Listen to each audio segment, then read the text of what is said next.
Hello everyone and welcome to yet another beautiful episode of our show. ഇന്ന് നിങ്ങൾക്കായി ഒരു special visual treat ആണ് ഞാൻ കൊണ്ടുവന്നിരിക്കുന്നത്. മലയാളം മൂവി ഇൻഡസ്ട്രി തന്നെ ഒത്തിരി റെവല്യൂഷൻസ് നടക്കുന്ന ഒരു കാലമാണിപ്പോൾ. ആൻഡ് ആ റെവല്യൂഷൻസിലേക്ക് ഒരു പുതിയ ചേഞ്ച് കൊണ്ടുവരുന്ന മൂവിയാണ് ഫയർമാൻ. ഫയർമാൻ്റെ star cast and its director are here with us and they are going to share all the pearls of this movie with us. So join me in welcoming the star cast and director of Fireman. Welcome to the show. Thank you. So ഈ ഒരു movie fireman എന്ന movie ആ പേര് പറയുന്ന പോലെ തന്നെ സാധാരണ നമ്മൾ കാണുന്ന എല്ലാ മൂവീസിലും ഇപ്പോൾ ഹീറോസ് ആയി വരുന്നത് പട്ടാളക്കാരോ പോലീസോ അങ്ങനെയൊക്കെ ആയിരിക്കും. എല്ലാവരും ഒരു തഴഞ്ഞിട്ടിരിക്കുന്നതെന്ന് വേണമെങ്കിൽ പറയാവുന്ന ഒരു സംഘം ആളുകളാണ് ഈ ഫയർമാൻ. അപ്പോൾ അവരെക്കുറിച്ച് പറയുന്ന ഒരു മൂവി, ഈ ഒരു തീം സാറിന് എങ്ങനെയാണ്? ശരിക്കും പറഞ്ഞാൽ പോലീസ് ലോ അല്ലെങ്കിൽ ഇപ്പോൾ നമ്മളിപ്പം പോലീസ് ഓഫീസേഴ്സ് അല്ലെങ്കിൽ ആർമി ഓഫീസേഴ്സ് പൈലറ്റുമാർ അങ്ങനെയൊക്കെ പറഞ്ഞാൽ നമുക്ക് എല്ലാ പ്രൊഫഷനോടും ഒരു ഭയങ്കരമായ ക്രേസ് പഠിക്കുന്ന കാലത്തൊക്കെ ഉണ്ടാകും. ഈ ഫയർഫോഴ്സ് എന്ന് പറയുന്നത് ശരിക്കും പറഞ്ഞാൽ ഇന്ത്യയിൽ മാത്രമാണ് അത്ര അംഗീകാരം കിട്ടാത്തത്. വെളിനാടുകളിൽ ഫയർമാൻ അല്ലെങ്കിൽ ഫയർ ബ്രിഗേഡിൽ വർക്ക് ചെയ്യുന്ന ആളെന്ന് പറഞ്ഞാൽ ഭയങ്കരമായ അവർക്ക് ഭയങ്കര ത്രില്ലിംഗ് ആണ് അങ്ങനെയുള്ള ആൾക്കാരും അവർ ചെയ്യുന്ന പ്രവർത്തികൾ. അല്ലെങ്കിൽ ഒരു പ്ലാൻ ഉണ്ടായിരുന്നു, അത് ഈ സിനിമ വഴി വർക്കൗട്ട് ചെയ്യും. ഈ സിനിമയുടെ ഏറ്റവും പ്രത്യേകത എന്ന് പറയുമ്പോൾ മമ്മൂക്ക അഭിനയിക്കുന്നത് തന്നെയാണ്. കാരണം ഈ ഒരു റോളിൻ്റെ ആ ഒരു ഇമ്പോർട്ടൻസ് കൂട്ടുന്നത് മമ്മൂക്കയുടെ പ്രസൻസ് ആണ്. മമ്മൂക്ക ആ ഒരു റോളിൽ കാണുമ്പോൾ ആളുകൾ കൂടുതൽ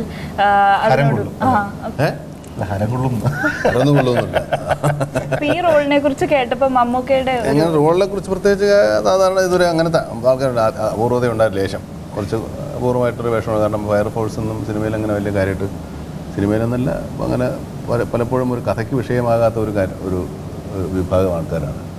അല്ല, അവരുടെ ജീവിത രീതിയോ അവരുടെ അഡ്വഞ്ചറോ അവരുടെ അത്ഭുതകര കൃത്യങ്ങളൊന്നും ഒരുപാട് ശ്ലാഘിക്കപ്പെട്ടിട്ടില്ല.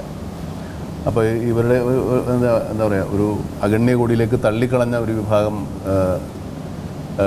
ത്യാഗസമ്പന്നരായ ഒരു വിഭാഗം ആളുകളാണ്. അത് അവർക്ക് അർഹിക്കുന്ന ശമ്പളം കിട്ടുന്നുണ്ടോ, അർഹിക്കുന്ന സെക്യൂരിറ്റി ഉണ്ടോ, അവരർഹിക്കുന്ന സേഫ്റ്റി ഉണ്ടോ എന്നൊന്നും നമുക്കറിയില്ല.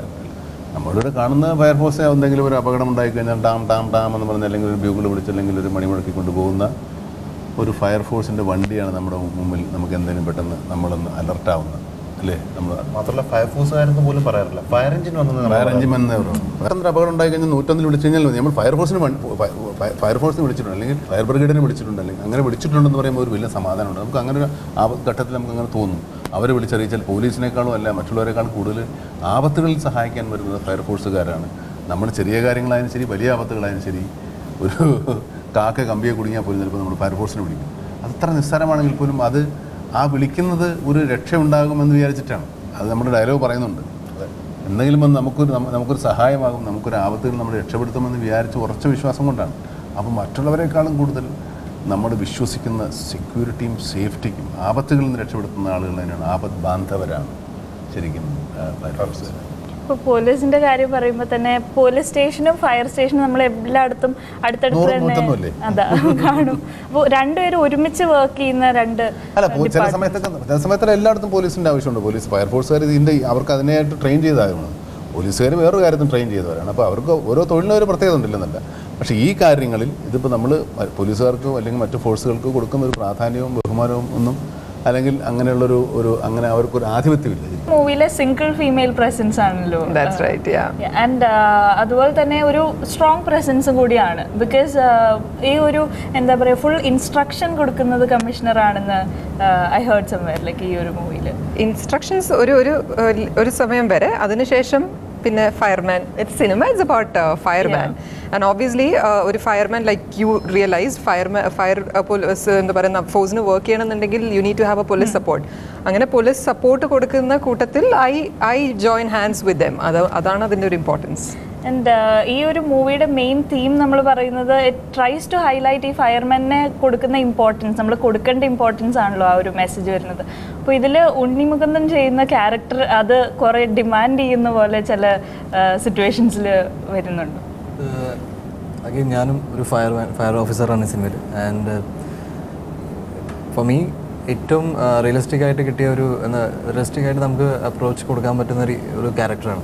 നമ്മൾ ആസ് എൻ ആക്ടർ നമ്മൾ വർക്ക് ചെയ്തുകൊണ്ടിരിക്കുമ്പോൾ we do an number of films. And ഞാൻ ചെയ്ത ക്യാരക്ടേഴ്സ് കുറേയും കൂടി ഒരു കൊമേഴ്ഷ്യലി എലിമെൻറ്റ്സ് ഒക്കെ മിക്സ് ചെയ്ത് പോകുന്ന ക്യാരക്ടേഴ്സ് ആയിരിക്കും. This is more earth oriented. ഈ പറഞ്ഞ പോലെ ഭയങ്കര റിയലിസ്റ്റിക് ആണ്. സിനിമ കണ്ടുവരുമ്പോൾ നമുക്ക് തോന്നും is one of the most ഈ പടത്തിൻ്റെ ഒരു ഇമോഷണൽ ട്രാക്കും ഉണ്ണിയുടെയാണ്.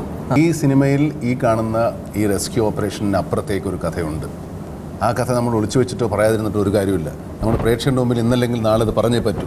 നമ്മളിപ്പോൾ അത് ഒളിച്ചു വെക്കേണ്ട ഒരു ആവശ്യമില്ല. ഈ കഥയിൽ ഒരു റെസ്ക്യൂ ഓപ്പറേഷൻ അല്ലാതെ ഒരു കഥയുണ്ട്. ആ കഥയായിരിക്കും ഈ റെസ്ക്യൂ ഓപ്പറേഷന് അപ്പുറത്തേക്കുള്ള ഒരു കഥ. Second phase of the story.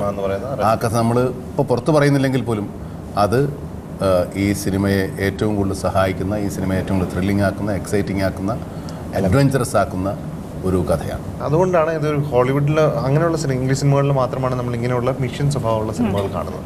അപ്പോൾ അതുകൊണ്ടായിരിക്കും നിങ്ങൾക്ക് അത് തോന്നിയത്.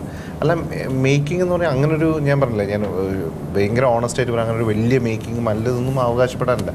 ഈ സിനിമയ്ക്ക് ആവശ്യമുള്ള രീതിയിൽ അതിനെ നീതി പുലർത്തുന്ന രീതിയിലുള്ള ഷൂട്ടിങ്ങും മേക്കിങ്ങും ആ സിനിമയിലുണ്ട്.